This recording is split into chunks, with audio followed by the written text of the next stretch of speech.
Everybody, welcome to the 3+1 live cast. So we are really excited to talk to the founders and the creators of what I think will be Atlanta's newest and most exciting holiday tradition, the real Black Friday pop-up shop. Yeah. So welcome to Tiara and Darius Williams. Welcome. Darius, you frozen? Oh my goodness! Look, poor Darius. He has been struggling today. With the internet, and it happened to me on Monday. Oh, and we were 15 minutes late getting started because of my internet, and it happens. This is the way it goes on a live streamed show. So we brought Darius back in. And Darius, I'm gonna tell you, the only way to probably fix the problems that you're having is you got to restart your whole router. It's probably not your computer; it's your internet connectivity. So go ahead, take the time. Let me go down. I think he's back here. Oh, he's in the process. You probably just want to. You probably just restart your router. My Wi-Fi in my basement is stronger than the Wi-Fi upstairs, and I always try it anyway. So I'm just gonna go on downstairs. Yeah, you going down there, and when you're ready, we're gonna bring you back. So we'll give you some time for privacy to go ahead and set yourself on up. And while we are waiting on Darius, let's just jump right into it. Tiara, how are you? I am doing fabulously well. Thank you so much for having me, Tracey, as well as Zack. Thank you so much. Tiffany said he looks good though. Tiffany, you're right. Darius always looks great. He is, I'm gonna tell you something, this is a man of fashion and a man of style. Tiffany, I hope that you're gonna come tomorrow and join me at the Real Black Friday pop-up shop. So Tiffany, I know you love to shop, you love a good deal, you love supporting the culture. Today is all about the Real Black Friday. The pop-up shop is tomorrow. It starts at 5 o'clock. It's going to end at 9 p.m. I'm going to get there at about between 6 and 6:30. Tracey, I will, if you're free, call you on FaceTime because I know you love to support your Black business as well. And I will just purchase whatever you want me to purchase. You can just cash it back to me when you want to. You're going at 6:30 in the morning? It's PM. Okay. I may still be on set, but yes. Yeah, you can just let me know, or I can take pictures and send it to you. Kind of let you know what's there. Now, Tiffany, we talked about going shopping, but I need to take the day off work. So you let me know when we're gonna do that because I'm ready. We can hit these outlets and finish the shopping off. I'm almost done. I had massive boxes come in, and so that really is kind of the excitement. So Tiara, Darius, welcome. Darius still get set up. So Tiara, tell us a little bit about yourself. And, tell us about you. Tell us about you and tell us about this pop-up shop. Oh, my goodness. So how do I begin? First of all, I am Tiara Reed, the owner of Inspire, Engage, and Educate. And what it is it's a boutique consulting company where I work with schools. I'm an education and business consultant. So I work with schools to eradicate education concerns. And I also partner with entrepreneurs or budding entrepreneurs that have a passion, and I help them to turn that into a plan and then ultimately into a brand. So that's what I do. And in addition to that actually stemmed from about 19 years in education. Darius and I actually met at my previous job. And the funny story about us is Darius, I knew he was something special from the moment I heard his voice. And because I was fortunate to work at my, it's for a local Atlanta college. Okay, how about that? University. How about it's a research institution now. Yes. It's a higher learning institution. And so with that being said, I had the pleasure of hiring what would then be our future teammates. And so Darius' job was to send in some products, and he and I would converse about it. So it's so funny because I'm a type of person where I like to challenge people, and because I like to see how people conduct themselves under pressure. And of course, he was cool as a cucumber as usual. And so from the moment I heard his voice and the way that he articulated his answers, I said, you know what? He needed to be on the team. And That was the best decision I'd ever made. And you brought him on in. Yes, I brought him on in. Darius, hold your head down, Darius. You said what? Hold your head down. Woo, Oh, yeah. hold it back up. I'm about to drown in the waves. I'm about to drown in the waves. Wait, check. Yes. Listen, Zach, you know I've been rocking my hat for the past couple of weeks. With Thanksgiving coming up, I hadn't been able to get into the barbershop. I like to go every week, but I was able to get in today. So I said, "You're gonna catch this fade today." You want to highlight and your hair is nice too, Zach. I love it. You know, it's a little different. It's a little right. Tiffany said waves. So Tracey is always, look at my beautiful co-hosts over there. My beautiful co-host is the one and only Tracey Bonner. She's famous. She's traveling the world. To all of our viewers out there at home, Tracey was just in New Mexico filming. Tracey, tell the people where you are on location today. Now I'm in Richmond, Virginia. Yay! So exciting. You know what, Tracey? You need to reach out to our friend and former guest, Paris. You remember Paris? Okay. He was a great guest on the show. He lives in Richmond. And, you get to see the full Richmond life with Paris. So, Darius and Tiara, tell us about the Black Friday pop-up shop. What do we need to know about this big new venture that launches tomorrow? Yes, we are so excited about the real Black Friday pop-up shop, which will be happening tomorrow at the Plug ATL. The Plug ATL is a Black-owned multimedia space. They have a podcast studio, they have a recording studio, they have a photography studio. They have a lecture hall, I would call it. And they just have this, it's a very unique, to me, it's a unique idea where they take memberships and people can use this co-working space as they schedule or whatever. And so the pop-up shop is twofold.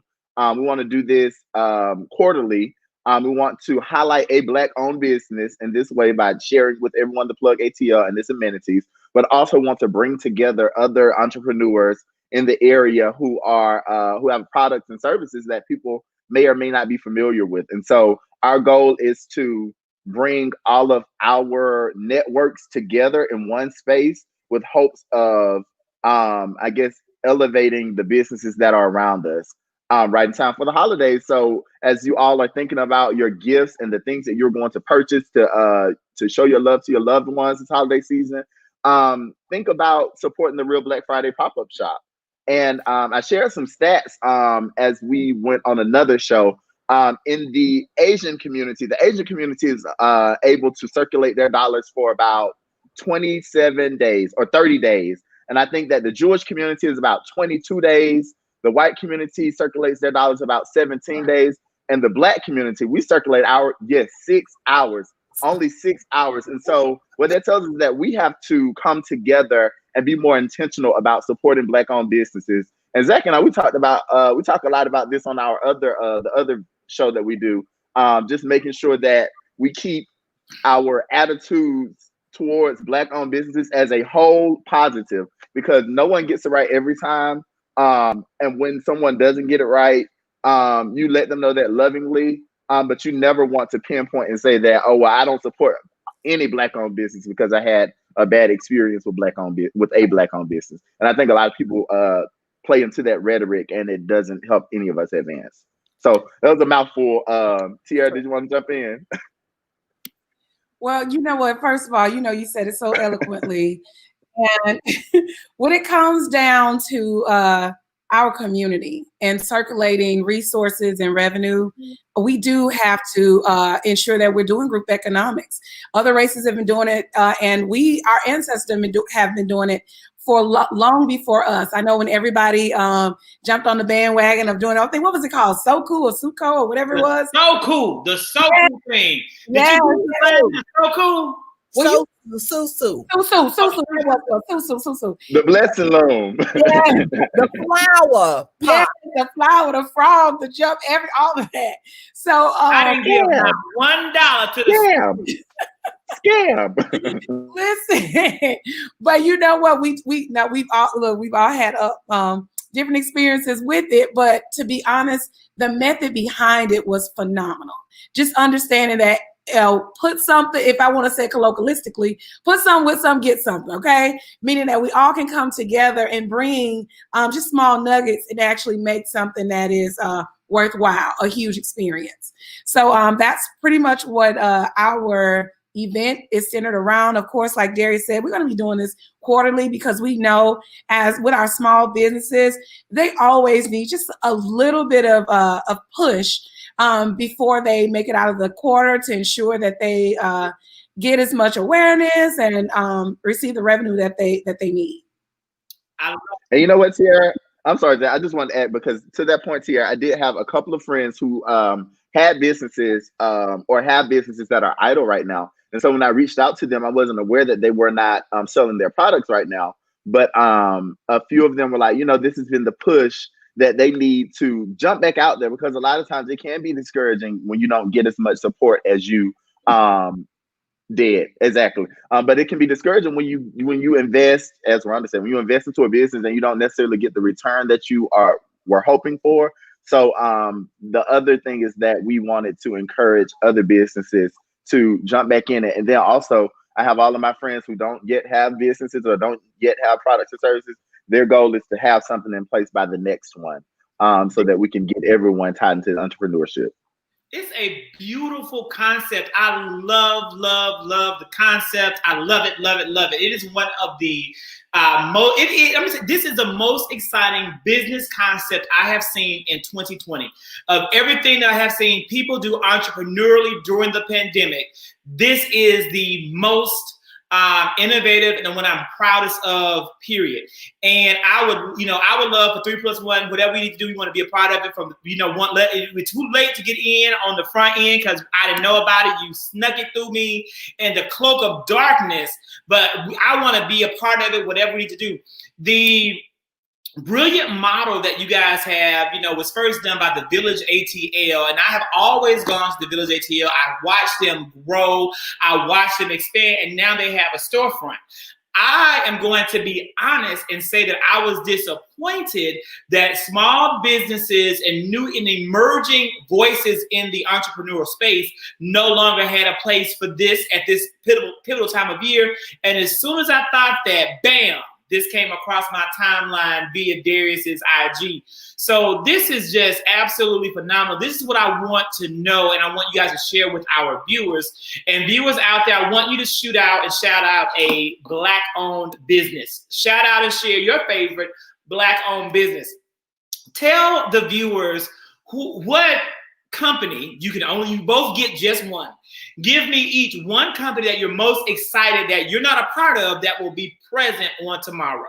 And you only get one. Who wants to go first?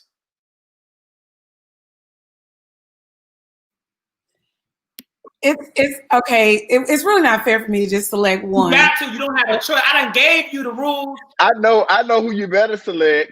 I know. So yes, I'm going to go ahead and do it because I know she will kill me. So my daughter, Uriah Elise Love, is actually she's the reigning Chop Junior champ on Food Network, and she's the face of Green Light Debit Card. So I'm super excited to see her with her seasoning and her provocative Christmas shirt, meaning that she's gonna have our shirts out there that your children and you will laugh when you see it. I'm excited to see her because it speaks volumes about our youth and about our education system and what they can do when given an opportunity to dream big. So every chance that I get, I highlight her, and I'm just really, really proud of her. So yes, and I was gonna slide another one in because it's one of my proteges, Charismatic Capricia. Okay. We'll come back to Charismatic Capricia. We're gonna come back to that. Now that we would love to have that young entrepreneur and that family on on this platform to talk about that and share that out. Darius, what is it?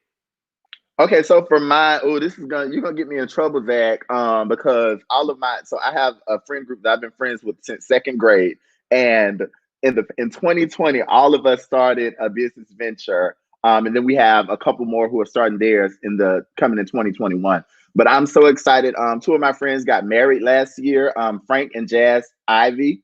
and they started a relationship consulting group called Creating Forever. And so they'll actually be recording their first ever podcast at the studio while we're having our event. And the premise of their relationship consulting practice is to change the way we do relationships. And so as a single person, I'm always inspired by them because they have been together since we were in 7th grade. And so for them to be together from 7th grade through middle school, through high school, they went to college together. They did long distance for a little while after college or grad school. Then they came back together. And now they are happy and thriving. Jazz is about to get her nursing degree tomorrow. Maybe next weekend. But I'm just so excited to see how their love has grown and how this business venture has grown out of their love that we were all there to see when it started, when they got married, and when this business started. So be on the lookout for Creating Forever. Very exciting. And so I know Tracey has some questions, and Candy's coming. We're going to get there around the same time. McGowan Smokehouse, Tiffany, in Texas. So tell us where in Texas. Is it Dallas, Houston, Austin, San Antonio? And so, right. So Candace, I have announced that I'm going to be there likely between 6 and 6:30 is when I'm going to get them. Leave my house at 5:30. So I should arrive between 6 and 6:30, and I'll stay until like 7:15. Is there, will I be able to buy some t-shirts? Because I'm looking for some new shirts. New t-shirts. Do you guys have a t-shirt vendor coming? Well, the funny thing about that is I have it's basically, I don't even want to call it a separate entity because all of my things kind of cross within Inspire, Engage, Educate, but it's called Celebrate Your Greatness. What I didn't mention is I am a cancer survivor. So yes, just celebrated 3 years. And from that, thank you, Tracey. But from that, just some ideas developed, and I started saying I'm not great by mistake, which is also the title of my upcoming book. And there are so many others that we'll have. I wish a Karen would, because we always have to put that Karen on alert. So we will have I wish a Karen would. We'll have I'm not great by mistake. We'll have Teachers' Dreams Matter. We'll have I'm in love with Bae, and I may have a little single-ish, but in a committed relationship with Bae. And the Bae is building audacious endeavors. So yeah, you know what? Zach, Zach wants to order the seasoning. I also know that he's going to order I wish a Karen would. Like I have no doubt he has a collection of Karen shirts. And if he doesn't order it, I will be getting him the side. I already know, Zach, that's what you'll be getting for Christmas. So when you drive through to go home to Mississippi, provided you have a negative COVID test that you can show me, you can stop in the house and we will let you get your t-shirt. And come on with the receipt. Yes. And you know what I did? Because I saw that question multiple times. Absolutely. Uriah's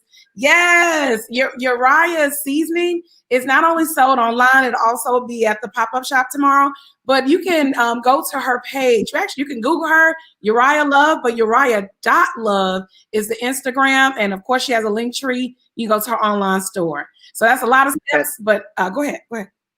Yeah, and then also if you follow me at King Darius, Kiara and I have both been posting the businesses online because we understand that during the pandemic, there are people who are a little more at high alert or who are a little more apprehensive about leaving the house. Of course, we will have CDC recommendations. We will be following the recommendations of the CDC to have it as safe as possible. But in the event that you are either not in Atlanta or not comfortable coming out in the midst of the pandemic, you can go onto my page. Hey, CJ, what's up, brother? And if you go on my page, you'll see all of the businesses tagged that are participating in the Black Friday pop-up shop. And when you go to their pages, each of them advertise their products regularly. So you can go on and see if you see anything that you like. And so also we'll be flooding our pages tomorrow with videos of the people promoting their products, and we'll tag them there as well. So if you look at our story tomorrow, you'll be able to follow them and figure out how it is that they're doing online sales. And you know what? One thing that we can do to support these Black businesses is that Tracey and I can have by Tuesday of next week link to our favorite vendors on the 3+1 Media website. So what I'll do is we're going to cultivate and select our favorite people there, and we will also share that with you on the 3+1media.com website. So Tiffany, if you haven't been to the website, go to the website. The website is still in beta version because we're just publishing and then looking over the articles and get feedback. It'll really go truly live and get heavy promoted the MLK weekend. That's the official, I think, 4th year of 3+1. But right now it's there. Check out the articles. Every time we have a guest, we get an article from the guest. So please check that out. We appreciate that, Zach. Thank you so much. That's an easy thing that Thank you, Tracey. And Tracey can help. Tracey, I know you got some questions. I'm muting. Yeah, because you like to talk. Which is a great thing. I love you. I wanted to know, because I have a nonprofit, what are some of the challenges that a lot of the Black businesses are seeing outside of COVID, of course, being a challenge, but what are some of the other challenges that Black businesses have getting the word out and getting the patronage? Well, one thing that I can speak of is last year I did decide to become a full-time business owner. And one of the things that one of the issues that I ran into was, of course, that awareness. So I do consult with schools. So now that I was consulting with schools face to face. And of course, one of my great achievements is I can turn anything face to face into a virtual experience. So that's something that I was able to do and kind of work through that challenge. But there were so many others that were not. So it's a little discouraging when you are thinking about having a pop-up, or you are so accustomed to having that traffic during a pop-up shop, or even those with brick and mortar, and you're not having, the people come in. So that transition into virtual, in my opinion, was one of the things that consistently echoed throughout our community. And I'll add, I think that another issue that people face is just taking the risk, because it can be scary. Even for myself, I sat on my book for about 3 years because I wanted to make sure that it was a financially sound decision before I invested into the book in the way because I don't like half doing stuff. So I wanted to make sure that I invested in it and making it great. And I'll never forget, Tiara had an event.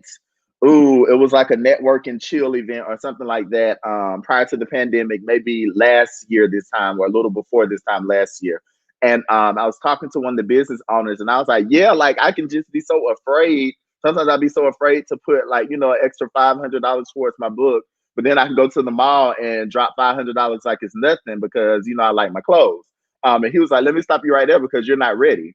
Because when you are ready, you will see that investment as something more important. And I'm looking at him like, you can't tell me if I'm ready or not. And I was in my feelings. I was upset with him because he was like, I could have been an investor, and you just said that, and now I no longer want to invest in your business. I'm like, I didn't ask you to invest in my business. So I'm in this mindset, like, that's what I'm thinking, Zach. I wouldn't say that to him, but I was thinking this in my head. But when I got home, like, that's something I still think about to this day. Like, how willing are you to take a risk on your dream? And so I think that a lot of times we just need to make sure that we're constantly encouraging, motivating, and uplifting people to follow their dreams. And I shared with Zach that the profits from DJ's favorite day, it was well worth the investment, and it excited me to go ahead and start using some of that to invest in my future projects. And success is on the other side of fear. I've heard that said a lot. Success is right on the other side of fear. So if we can just get out of this mindset of fear, then we can definitely become successful in whatever it is that we endeavor to do. What I think that's amazing, both of you. I have an issue though with our Black businesses, not with the Black businesses, with the patrons wanting discounts. Let's talk a little bit about, hey, can I get a little hookup? What is this mentality? Because I am just tired of that. I'm tired of seeing so many because people want discounts from me, in my business. And I'm like, but I'm worth it. You know what I'm saying? Absolutely. My business is worth it. So, how can we combat that? I had a couple of instances happen. I'm sorry, Tia, I'll jump in, then I'll let you go. But the first person to buy my book was my mother. The second person to buy my book was my sister. The third person to buy my book was myself. Hey, CJ, again, I know, yeah, you listen up, CJ, okay?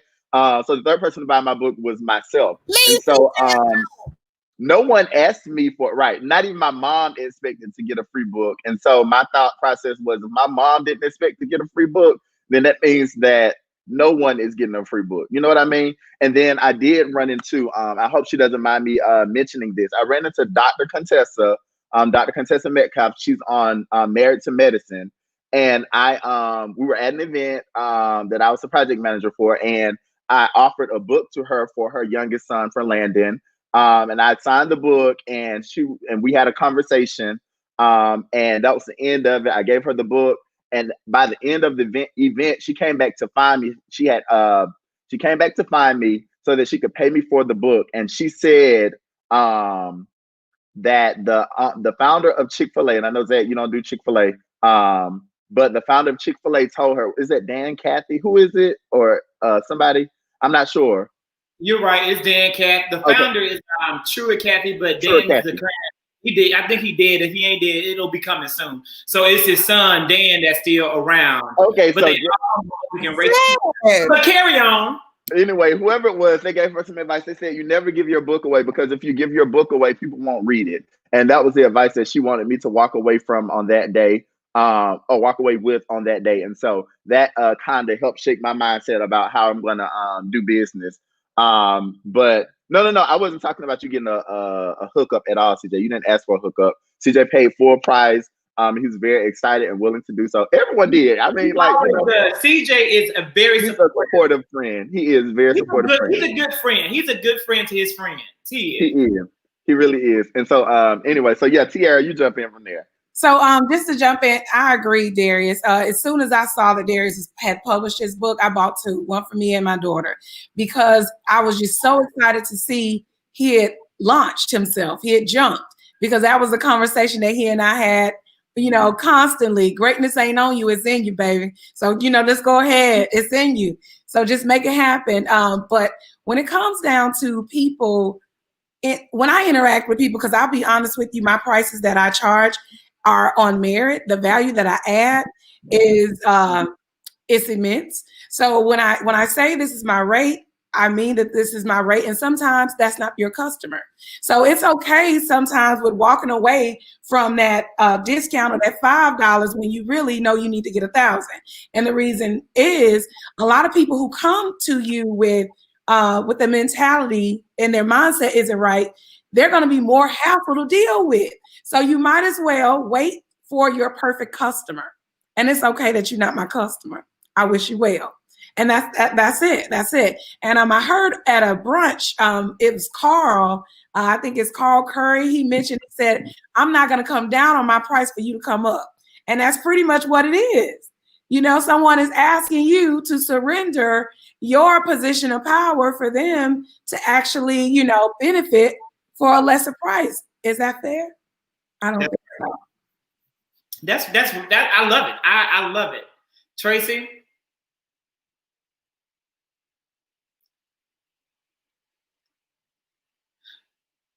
Yeah, everybody's agreeing. I couldn't find the mute button, Jesus. Yeah, everybody is in agreement, and everyone, feels that way. I would say that I think part of it comes down to an old school mentality, maybe very, very ancient and ingrained within some of us from the ancestors of bartering. I'm gonna barter and negotiate and haggle, and you'll do for the community. The problem is that I found is that some people who want the discount or the hookup or the freebie reciprocate and give it back. So there's a level or a lack of understanding around the way bartering works in other communities that we may not reciprocate in our community. So I'm in agreement. But bartering, sir, is different from discount. Okay. bartering means I'm giving you something with the expectation that you'll give me something in return. That is a service that you provide. We like to go into it with a discount mentality, and I just don't see that same mentality when we're standing in line at Gucci, at the mall, and I just wonder, what is that? Why do we not, think about investing in our community the way we do others? And that just really boggles my brain. I just want to know, how can we combat that? And just to interject with that, Tracey, I was reading a book and it's called Contagious. And I don't know if you guys have heard it before, but it talks about, and it's actually a real restaurant. And I believe it's New Jersey, or where they sell $100 cheesecake, like the same cheesecake you can get somewhere else for maybe $10. However, theirs is $100. They don't come down on their price. And this is actually the same scenario that pushed Nipsey Hussle to sell his mixtape for $100 and then the next one for $1,000 a piece. It's all about what you see for yourself. It's not about what others see, it's what you see. And going back to your point about Gucci, it has a lot to do with social currency. When we are, that's just our behavior. When we see, I'll never forget when 2 Chainz, he actually painted the house pink on Howell. I mean, that was I think it's Howell Mill. And the Trap House. The Trap House. So when it was pink, it was high commodity. Now you ride past, it's white. No one cares. So social currency is embedded in a lot of our behaviors. So I think that we have to kind of stay on the straight and narrow and know, and not only know, but value your product and your service, and understand that your perfect customer is out there. They're looking for you just like you're looking for them. I love it. I agree 110% with everything that you guys are saying, and also everything that's coming in from the chat. CJ made some great points. You're right, CJ. This was not a planned conversation. Tracey took us there. I'm glad she did, because these are things that we talk about when we talk about Black entrepreneurship. You know that I'm a very strong proponent of Black businesses, but life has taught me to respect these opinions, especially CJ and Tracey's point of view, because as soon as I defended Black businesses, I got my butt handed to me with CJ in my presence and embarrassed. When I took them to a Black business and we had a really bad experience. But so, I mean, Zach, even to that point, like if I go to McDonald's and I have a bad experience, is it that white-owned businesses can't be trusted now, or is it that?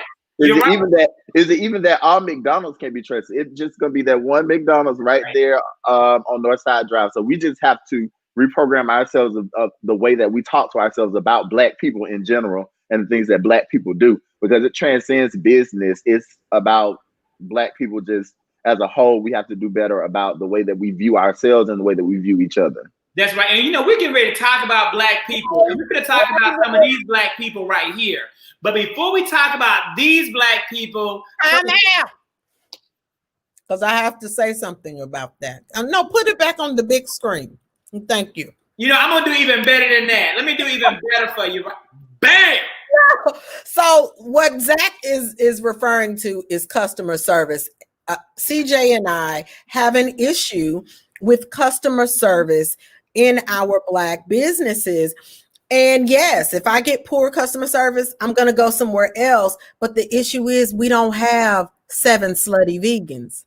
Now we have 2. You know what I'm saying? We don't have the options to say, okay, I'm going to go from this location, I'm going to go to another. You got that one location. You have to have, in my opinion, superior customer service. And sometimes we struggle in that area. So speak to that. How can we encourage, because y'all gonna have a pop-up. Right. And this is what I say. Might not be as friendly. Right. And this is what I say. For Black-owned businesses, specifically, let's say a restaurant, if I have a bad experience, I don't gauge my opinion of the restaurant based off of that experience. I gauge it based off of when I ask to see your manager, the person who is supposed to make everything right. if I have a bad experience with the manager, now this business is a problem for me.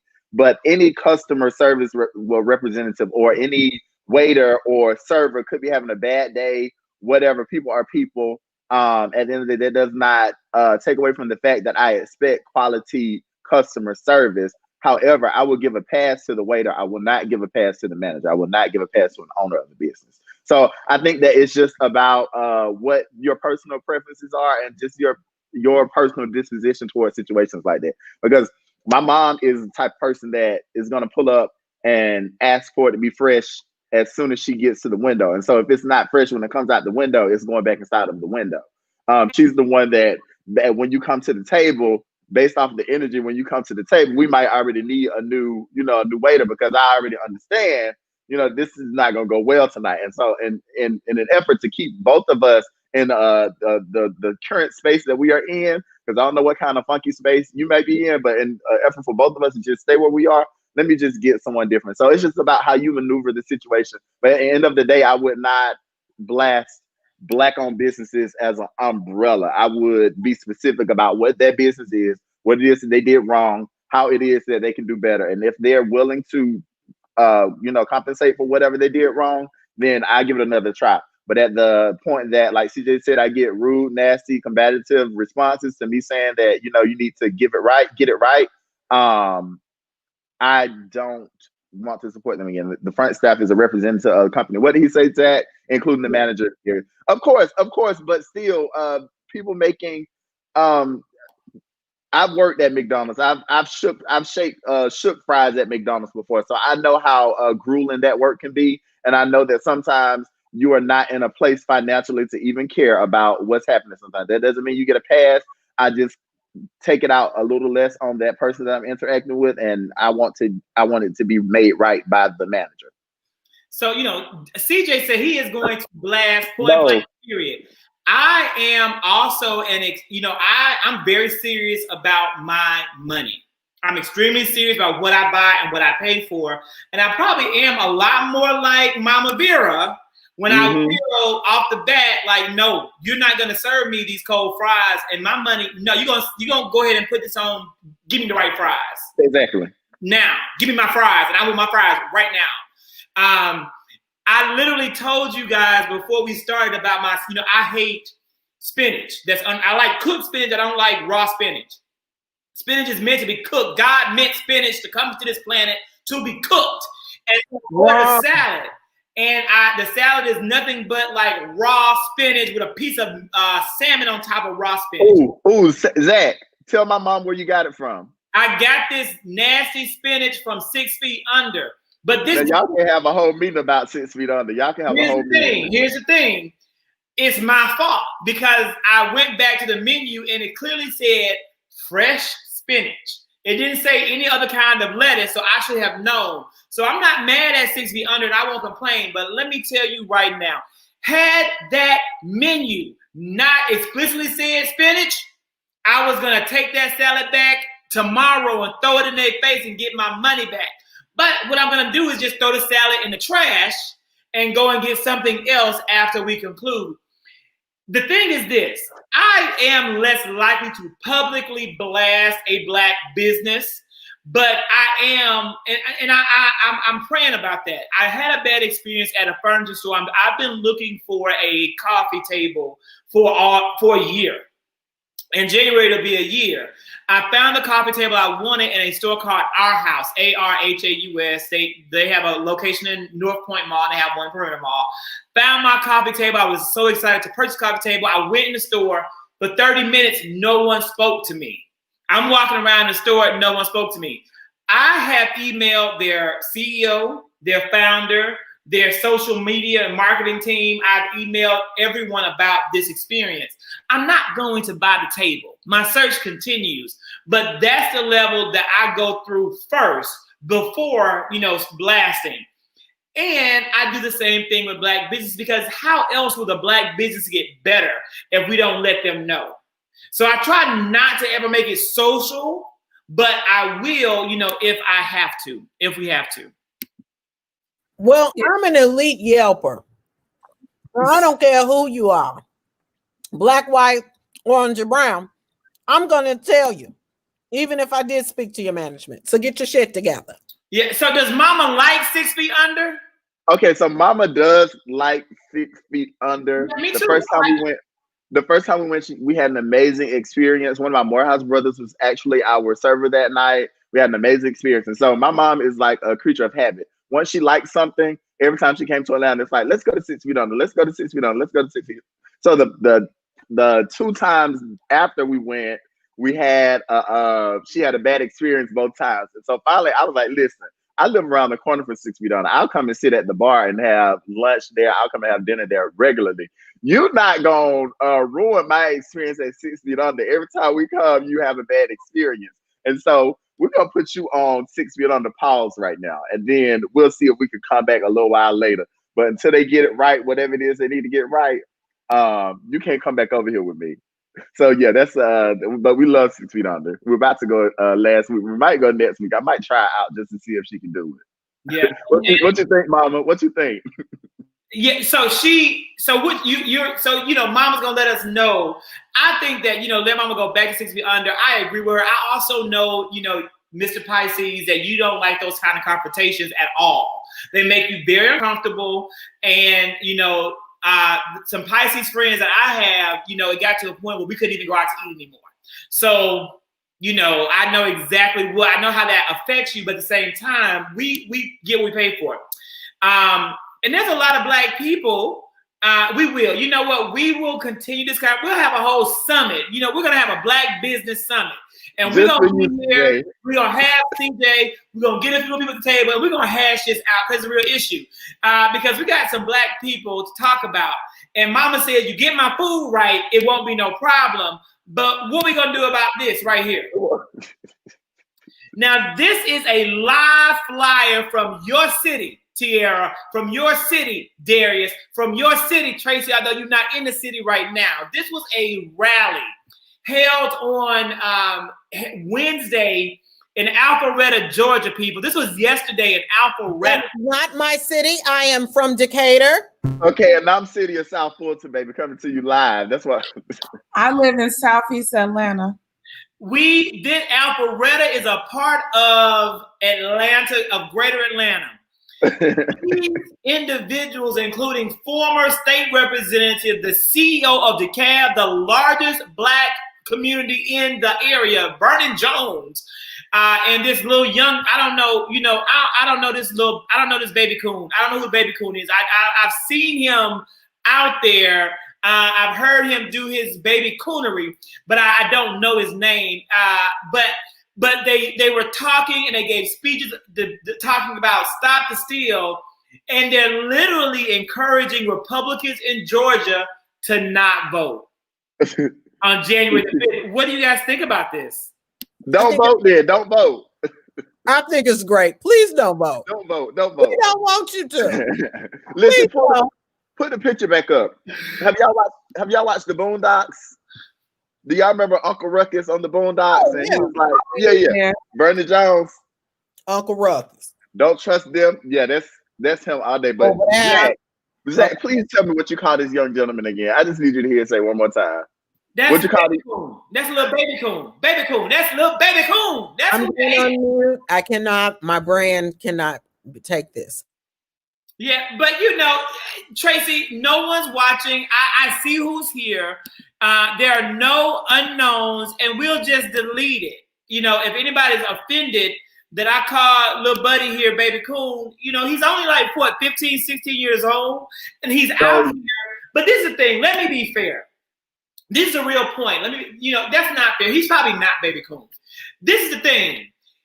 Let me tell you, let me explain the concept of what coonery really is. Coonery is Candace Owens. Coonery is Vernon Jones. Coonery is Daniel Cameron. When you know better. I honestly thought he was going to give a definition, but then he gave us, okay. Yeah, the definition is someone who is in the Black community who is doing things that hurt and undermine the progress of the Black community in the eyes of other communities, specifically the white community, in order to gain their favor and to gain financial gains for their selfish reasons. That is a coon. Vernon Jones is a member of Kappa Alpha Psi fraternity. Vernon Jones was the CEO of DeKalb County and was one of the most beloved Black officials in this community. He was a hardcore Democrat, hardcore Bill Clinton supporter, hardcore for the party. He transitioned over to being a Republican just for his personal gain. That makes you a coon. Because you don't care about what's right for the people. You endorsed a president who has allowed Black people to die en masse to COVID-19. You endorsed a president who literally said that white supremacists were good people and who told Proud Boys to stand back and stand by. You're a coon. The young man here, this little kid here, I don't know that he knows any better. What is his name? I don't know him. I need to know. Let's go to the website. Let's see if they got him on the website. His name is Booger. Baby Booger, Little Booger. We won't call him Baby Cool. I'm gonna call him Little Booger. And who was the Sammy Davis Jr. looking man? Who was that? He is not. I don't think he is Black. I think that he may be different ethnicity. Asian, South Asian, or something. So with that being said, they're telling people to not vote. And you guys think, is that really okay?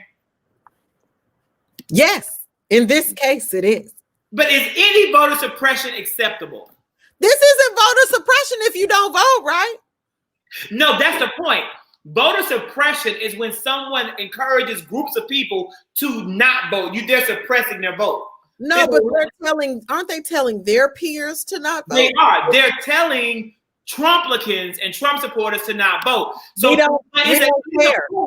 It's still a form of voter suppression. We don't care.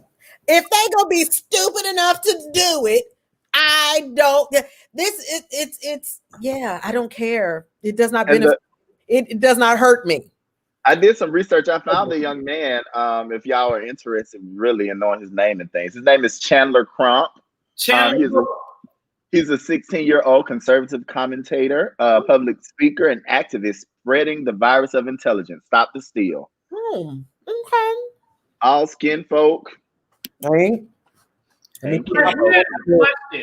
I look at him and I look at little Christian Walker and I think to myself, they just may not know any better. I think at that age, their parents and the community in which raised them taught them these things. I don't think they're at an age in life where they would know better. They really do believe what the Republican conservative brainwashing that their parents probably taught them and grandparents taught them and everyone else taught them about Black people being, don't be like these Black people, be like this instead. I believe that it's that mentality. So can we really blame Baby Crump for that? Do we blame him for his mentality? He can comprehend. Yes, right. I was going to say maybe not for his mentality. He might not be completely responsible for the mentality that he takes around, but he is responsible for the foolishness that he puts out into the world and the way that can ripple into affecting people. Tiara, did you hear me explain the coon concept? Oh, Zach, get out the comments with that now, because you already know. Well, you know what? I heard you say it. You explained it. Why didn't Zach Thomas hear me? Why didn't he hear me right here? Because it was before you explained it. So, you know what I think is pretty interesting is that how can you stop the steal? Like, it's the irony of the situation. Like that is so ironic. Stop the steal. Like, listen to that. Stop the steal. It's projection. We're gonna accuse you of doing the very thing that we did to get here, that we tried to do to stay here. But yeah, it's foolishness at its finest. But yeah, and additionally, Trump absolutely does not care who gets the Senate seat. All he cares is that in 2024, he has a huge base and he's over the hump to be president. So all of the other things, whatever happens in the next 4 years, is beyond him. He cares less. And that's really what's going on. And he's using these people as pawns. It's basically like publicly, he disassociated himself with the attorney, the female that is like completely crazy. But then privately, I'm sure his dime got them down here to Alpharetta. His private jet possibly brought them here, So it's just Pretty interesting. Wow. Oh, I don't foresee him running for president in 2024 unless you can run for president from behind bars. Because I do see him going to jail and going to jail very soon. There were reports that, and let me get this right, Zach, help me out. There were reports that there was a bribery. There's an accusation of bribery for presidential pardon for illegal actions that people were taking. And Zach, could you expound upon that a little bit? There was bribery around pardons and getting people pardoned that were made. We don't know to what extent the president was involved because the release report was heavily redacted, meaning they blacked out lots of the details. But that is now a known fact. In addition to that, you have the fact that the president is very likely to pardon all of his children for illegal wrongdoing in the course of his administration, as well as himself, which he is legally authorized to do. He can pardon himself against any federal crimes that he or his family has committed, but he cannot pardon himself from the state crimes that he's committed. So no matter what, he's going to jail. Why can the president pardon themselves from criminal activity if it's criminal activity? Like, I don't understand that. Somebody help me figure this out. It is a crime. He should not. It doesn't make sense. That's just within the pardoning. That's a presidential power in the executive branch. They have that power. Like a get out of jail free card on Monopoly. Yeah. Let me give you the background as to why, right? So what happens is governors, it's a matter of the checks and balances that are written to the Constitution. So every single state's governor can give a pardon to any of the criminals that have committed state crimes. In the same way that any governor can, the president can give a pardon to anyone who's completed federal crimes. It's a way of saying the justice system, it's the way that the executive branch checks the judicial branch of government. That's how it's meant to be. So let's say all of your Supreme Court justices were to find something that they were in league and it wasn't what the American people wanted. The president can supersede them through the pardoning power. That's not what's happening here. It's not meant to be used in a selfish way, but that is how our president, Donald J. Trump, is likely to use it in the exact same way that Gerald Ford used it to pardon Nixon after he had committed a number of crimes as well during his time. I just think it's incredibly unfair because of all of the crime, people who are locked up for minor crimes and they are serving substantial periods of time in prison and, they made a mistake, but these people can make several, not even mistakes. They're doing it blatantly. And that is just it bothers me to the core. I don't know where I'm going to look to find somewhere to go in West Africa somewhere. I don't know. I'm going to figure it out. I don't know. And even more crazily, civilians who commit crimes in many states lose their power to even vote after they've served their time. And so the idea that you can't vote for a person who can do the same thing you did and get themselves off, it's just like, what kind of conundrum is that? It's just ridiculous. So I don't understand. I can understand a president having to balance the judicial. I can understand that, and I can understand him pardoning other people, but himself, I just think that's a mess. And just like this picture, that's my favorite. Let me tell you something. Every time I talk about President Donald J. Trump, I'm going to show this picture for the rest of my life. This is my favorite picture of President Trump. I'm going to show it. Rhonda, he can pardon himself. And if he pardons himself, any crime he committed will be exonerated.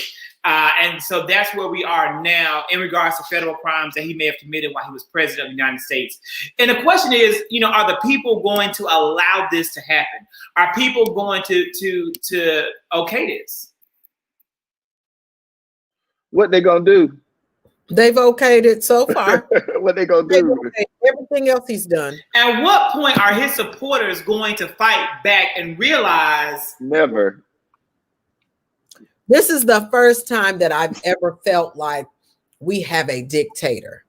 We have someone that people, if he told them to jump off of something, they do it in the name This feels like a cult.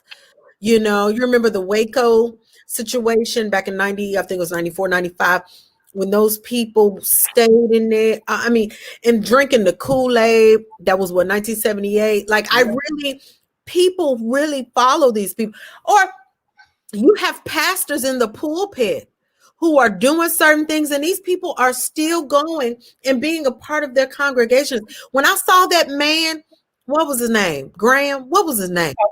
Copeland. Kenneth Copeland. When I saw him laugh like that, something within me was like, I was super sad, because I'm like, this is a man of the cloth. God is not this. He would never teach us to do this. And he's in the pulpit and people supported him. That baffles me. I can't.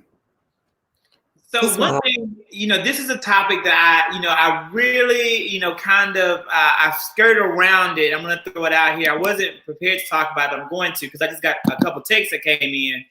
Joe Biden and Kamala and, President-elect and Joe Biden and Vice President-elect Kamala Harris were on CNN, as we have been streaming live. And this week, there has been a lot of members of the civil rights community, civil rights activists who you probably may or may not know, have been on news networks angry because President Biden has not met with them yet. I want to know your thoughts around President Biden not meeting with these civil rights activists yet. To be honest with you, I think that COVID is our number one thing that I gotta mute myself before I scream hallelujah. And I do understand. We can leverage our power. We were, really, really big on putting them in office. They're not going to forget that. They have done already, like said in public, way more than we've ever heard anyone ever. Mention our community. Give it time. Like, can we allow them to come up with a comprehensive plan, a contingency plan, for COVID? And then, like, seriously, I understand the African Americans. I'm an African American. So yes, our plight is completely important. But there are think about it. We have Hispanic babies that don't even know where their parents are. They are locked in cages. So where are their activists? I know they're angry too. So can we give these people some time to come up with a plan? When, to be honest, right now, they're kind of like monarchs. They have this, opportunity that's going to come in January, but right now they're kind of sitting ducks, but they're still working. So give them some time. Yeah. Yeah, like that's crazy. And it's been It's been 30 days. Does today make a month since the November 3rd election? Think about not to make excuses, because it's something that needs to happen. We let them get inaugurated. Can we let the man get inaugurated? Exactly. And just think about what he's had to deal with over the past few weeks, or that they've had to deal with, just waiting on the people to say, all right, we can have a peaceful transfer of power. For the past 3 weeks, they've been all up and through the courts, all up and through in the mailboxes, child. They've been in the mail rooms, they've been in the trash cans looking for extra ballots, child. They've been down to the dump, child. They've been everywhere. But just give the people a little grace and trust that they'll do what they said that they will do. And if they don't do what they said they will do, then we hold them accountable. But right now, it seems attention seeking for people to be placing themselves on news networks to get people riled up about a president who's not even in office yet. And what did the lady say? What did she say when she leaned into the window? Calm down. Just calm down. Calm down. To be honest with you, I'm just thinking about Shaun King. Lord knows I love him so much. But I remember, like, it literally was election day, like the day after election day. And it was either the day after election day or the day after we really saw the results. I think it was Saturday. So that Saturday, midday Saturday, when everybody's in Midtown in Atlanta and in front of Lucky Lounge, just gyrating, having a good time, he is making social media posts, creating petitions. Now that they're in office, we need to hold them accountable. Shaun, my dear Shaun, we understand that you have been touched by the minister or whomever else to work, your magic on our people. We understand, we love it, but yes, back off just a little bit, just back off, calm down. Yeah. And so, and I'm going to address Zach. I get it. Like, I don't agree with you, and I'm going to tell you why. Here's the thing. First and foremost, you guys are so, you couldn't have said it. I couldn't have said it better. First and foremost, there are bigger fish to fry in the world that take priority when we are on the verge of economic collapse. We are on the verge of a national eviction crisis. We are on the verge of a national homelessness crisis. We are on the verge of a national unemployment crisis due to COVID-19. And a civil war. That's right. We're losing as of right now about, I think they said one person dies within every minute. It's less than a minute. We have one person in America dying. I think they may have said every 35 seconds right now someone is dying of COVID-19. That is significantly the number one priority in terms of, he hasn't been able to probably meet with Dr. Fauci.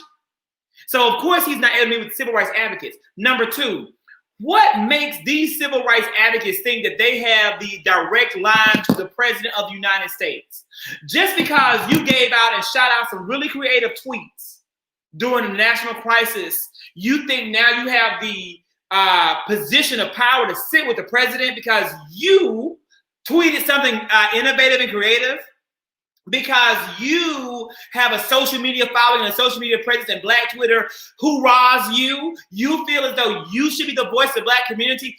Every single Black person, including Baby Coon, what's his name, Baby Crump, every Black person has a right to give input into the Black agenda. But the thing is, the experts are being invited to the table. Those who have careers built around this platform are the people who he's talking to. And guess what? One of them is Senator Kamala Harris. She has earned her place at the table based upon what she has done and what she has achieved. A number of Black people are angry about his cabinet picks because they weren't picked, or their friends weren't picked, or that who they thought should have been picked weren't picked. I don't want to hear that, because this is the thing. It's politics, it's government. I don't want someone being over the economy that doesn't understand economics. I'm super happy about Janet Yellen. I'm super happy about the people that he's picked. I'm super happy about Simone Sanders being where she is because they have to learn how this works. Reading President Obama's autobiography has taught me so much.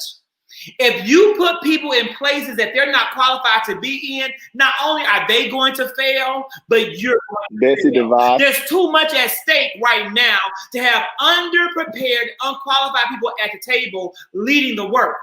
The problem isn't that he's not putting Black people in the high positions, because he's putting them in the positions that they're qualified for, where they can grow and they can be ready to be the Janet Yellen in the next Democratic administration. That is how politics work. In addition to that, the issue is there needs to be a greater pipeline of Black talent developed, so that you have so many options of highly qualified Black people to assume positions. But that hasn't happened in the last 4 years because there was only one Black person put on the cabinet position, and that was Ben Carson. So where were the Black activists then? What were they saying then when Ben Carson was the only one? I didn't hear them. They were silent. They weren't there. So I don't want to hear it right now. And Carmelita Rice, she was the only African-American woman in the cabinet for a long time. Do y'all guys remember her? I mean, like, that is crazy. What was the guy, the military guy? He was like one of the only. Like, where were you guys then? Where were you? I'm baffled by this. Zach, you're wrong. You are wrong, and so are the activists. You're wrong. I'm right. Even with let me whisper it. You are wrong. I am right. Even with the POCs, I call them the POCs because I'm Black and they POCs. They are upset now because where are the Native American representatives and the Latinx representatives and the Asian representatives? And I'm like, y'all didn't ask Donald Trump for none of this. Why is that? That is bad, y'all. We beat our own ourselves up, but we'll let the other side do whatever. Are y'all serious? It bothers me how we are one-sided. Tiffany, this is how it works, though. Let me explain, because I think, again, I know this is a lot okay. I have followed this my whole life. Tiffany, you've known me for a long. This is how I've always been very politically minded. It works that way. People who are like Janet Yellen was adept. Janet Yellen worked for Clinton. Janet Yellen worked for Obama. They learn under those administrations how to do the job so that when the next Democrat comes in, they're ready to go and take position. That's how it works. So when Biden is putting Black people into deputy positions, that's a very high ranking spot. Then they're qualified for it. You also have to look at the fact that so many people who may be qualified for these jobs won't take them because they don't make a lot of money. I don't think people understand how little these civil servants make. A secretary in a cabinet isn't even making $200,000 a year. Janet Yellen, as a national economic expert, would make more money in the private sector doing consulting for businesses, writing books, than she's going to make in her position. But she does it to serve her country and for the long-term benefit, not only to the country, but also to herself. So I firmly support the fact that you do recycle these people because they're the ones who have the knowledge. Yeah, I concur. And Zack Thomas is a diversity and inclusion expert. And so I absolutely agree with him that in this, I agree with this. I agree 100%. But again, it's incumbent upon that company who says that, like Wells Fargo, to have a pipeline and a plan to get more Black people prepared. And when they don't have that plan, when they're questioned, just like the CEO of Wells Fargo, that's when they get boycotted. Joe Biden and they have a plan. The plan is to put Black people in deputies and then promote them up when the time comes. Janet Yellen is an older woman. She's not going to be there forever. And not just to pick on Janet. It's across the board. And I concur. Like, seriously, wouldn't you want somebody? Think about it right now. We had to fly overseas. It's raining. It's choppy. We have a storm coming. Who do you want? You want the novice pilot or you want the one who's seen some things? And that's what we are. It's very like black and white to me. And also, again, there are a number of Black people who have been put in his cabinet. He's put them there. There was a representative from Louisiana. Again, I don't know all the names, but they're there. It's just, I'm going to tell you one thing I've noticed too. They're not getting a lot of high profile coverage. So the press isn't highlighting the Black picks as much as they're highlighting the female picks. Just today, Senator Harris announced her staff, and they're all female. That is getting a lot more press than the Black people who just so happen to be what? Female. So they're not saying she's promoting the most Black people in a vice presidential position. They're talking about the fact that they're female. So I think all that plays into it and how the media is choosing to spin it. There was a really great question brought up, but we're not going to hold too long, that talked about, Tiffany said it, and I'm going to see if I can find it again, Tiffany, if you just bear with me. Tiffany said about, when did Trump become the face of Christianity? It's crazy. White evangelicals are really they're really touting Trump, and it is crazy to see how willing they are to raise him up and to talk about how God uses unorthodox people to carry forth his will. And Trump isn't perfect, but he's the person that God chose to lead this country. And y'all need to fall on y'all faces and pray and strike and strike and strike and strike. And I'm just like, what is going on? Like, have we really come to a place that you are so dedicated to racism that you're gonna? Don't be blaming God. What did Respucia tell Kate? Don't be blaming God for I'm a Christian, and don't you be blaming God for putting Donald Trump in the White House. God didn't have God. I just can't. It's crazy. But you know what? Another thing is not only just the Caucasian Christians, some Black as well. I've heard dialogue when it came down to who they were going to vote for. Many of the Christians that I personally know were teetering, saying that, well, one is pro-life and the other. But I think that's substantially crazy. Like, really, one, you're telling me out of all of these other policies, that one lingering fact, because you feel as though this person is gonna side with someone telling a woman what to do with their body, not a man. If you so pro-life, then that means that you don't want a man to get a vasectomy, right? So what are you talking about? I just think that is crazy. I think that like we said, there's a separation from church and state. We need to leave that separation there. Mm-hmm. Not today, Karen. Not today. I wish a Karen would. So, I wish a Karen would. So here's the thing. At the real I hate this. I'm a firm. I'm gonna tell you this is gonna, like, I am Methodist. I'm a member of the United Methodist Church. I have been United Methodist my entire life. The church that I grew up in back in DeKalb, Mississippi, the church that my great grandmother's name and ancestors' name is on the cornerstone. It has been a part of my family for generations, and I'm proud of that church.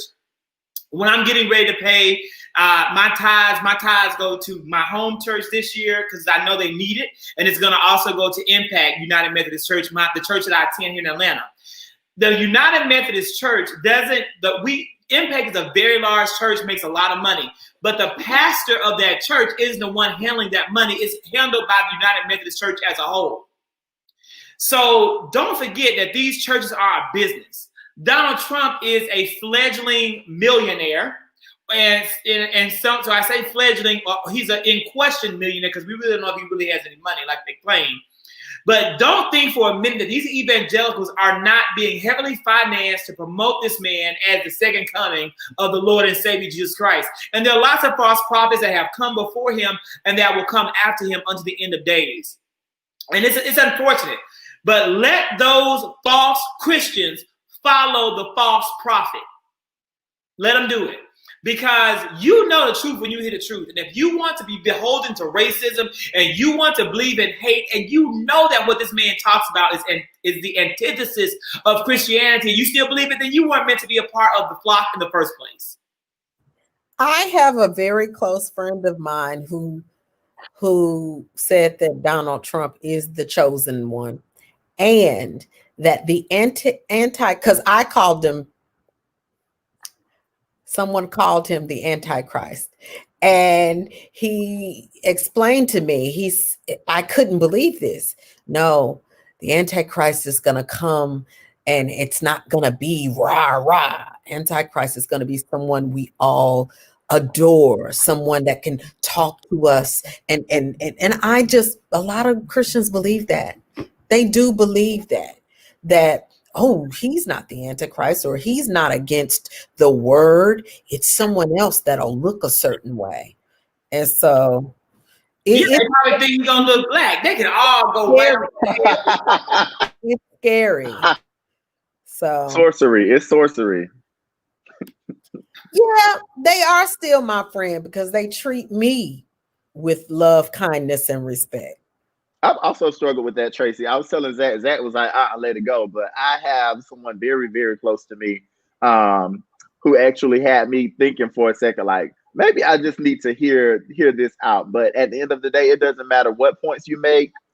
The bad significantly outweighed anything that could be remotely considered something of the semblance of, because I'm not gonna call it good. Anything that could just be it's just ridiculous to me, and I refuse to make concessions for people supporting that man. But I can still love you, and I can still respect you. I'm not going back and forth in the comment section. I prayed for 2020, Lord, keep me in my bag and out of the comment sections, and the Lord has remained faithful. And he brought me to Zack so that I can talk my shit right here on 3+1 and on 5 Guys on Live. So I'm out of the comment sections. I'm not doing it no more. Yeah. That's how I am. I'm done. No tolerance. I have no tolerance for any, I have unfriended so many people on Facebook, and I still am at the max 5,000 friends. So I get rid of 20, God send me 30. That's okay. Which I don't care about either way, either or. This is a critical, pivotal time where I think that this is a culling season. The Lord has culled and cleared out people and pruned the bushes of our lives of the excess and the waste. These people who are sitting here teaching the falsehoods of Donald Trump, They have no place here. They have no place. I know that everyone was saying that they have so much that they, you know, it's a busy night. I got to go and find some real food because I'm not eating that spinach. I got to throw it away. Tracey, you're filming tomorrow. I'm sure you have a very full time. You will be back with us in the land of the peaches until when? I'll come for Christmas and then I have to come back here for another month. Is it reshooting or is it a whole new project? It's a new project, but COVID stopped us in March. So it's getting vamped back up. And so, yeah, I have to learn a new gospel song tonight that I've never heard before. What's the name of it? I have no clue. They sent it to me, so I don't. They just sent it. Well, what's the name of the song? I don't know. They sent it to me. I haven't opened it. Oh, okay. Because I mean, we may know. We can start singing it right here. Okay, let's get it going. Lean on the everlasting arms. Come on, you better talk about it, Zach. I know that song. Okay. So you know a little bit. Let me just say, I can't wait to meet Candace. Candace, I can't wait to meet you tomorrow at the Real Black Friday pop-up shop. I am so excited to meet you, honey. Yeah, Candace, bring a copy of your book. I know you keep them, so bring a copy of your book, The Bad Bitch Devotional. Bring 2, and I'm gonna give a copy. I'm gonna give a copy to Darius, and I'll give one for Tierra. So thank you, Zach. Bring 2 copies of the book because it's Candace and I have a side project. We're gonna take her devotional and turn it into like a little journal because it's a bad bitch journal. It's a good book full of like really good truths. Flows well, and there's a whole lot that we're gonna do with it. So this is just a time of doing. So I'm excited. Can't wait to you know what? We're gonna give Mama one too. Mama, we're gonna make sure we get you a copy too. Bring 3. Excuse me, my mama don't need the bad bitch devotional. She can give it to some friends, and she can share the wisdom. She can share this knowledge with the other women in her life. The mic was about the gospel song. That's what the mic was for. That my mom is. We're gonna have to. Yeah, we'll work on it though, Candace. We'll get her right. Yeah, and so I could give you a whole explanation about how we can take the bad bitch devotional can make you a holy woman, but I won't do that. I could do it. I could explain it because the book is really got some truths, and you gotta go through to come out on the other side. You gotta go through to come through, but the last thing I need is my mama walk right here talking like she a bad bitch. I will die. I will just y'all can bury me at the Black Friday pop-up shop tomorrow. We're gonna bring this book. You bring the 3 books, you got the books. Rhonda, you do need the book. It is a great book. We may need to do a 3+1 book club pick around all these great authors and books, that we have been talking about, that we have been sharing. So I want to thank you guys for joining us. Thank you for watching us. Tierra, Darius, I can't wait. I'm going to be all on social media. I'm going to do lots of pictures. I'm going to do some videos, make a TikTok about it. Share it. I know it will be after the fact, but since this will be a quarterly endeavor, then, it will have some ongoing PR and things to press so that it can just get bigger and bigger. So thank you guys so much. Everybody, thanks for joining. And we will see you next week when Tracey and I will have a new panel, and we're going to be doing the official 3+1 Media favorite things and giving away a great Christmas freebie. Yeah. Wow. Yeah. So you got to be here to win, and we got 3 things that you can win that I know everyone's going to want. 3 things, something that everybody will want at Christmas is coming up. Wow. Next Thank you for having us. Thank you. Yes, y'all stay black. Stay black. Don't sell out. Oh, yeah. That's right. Never. Never. Bye.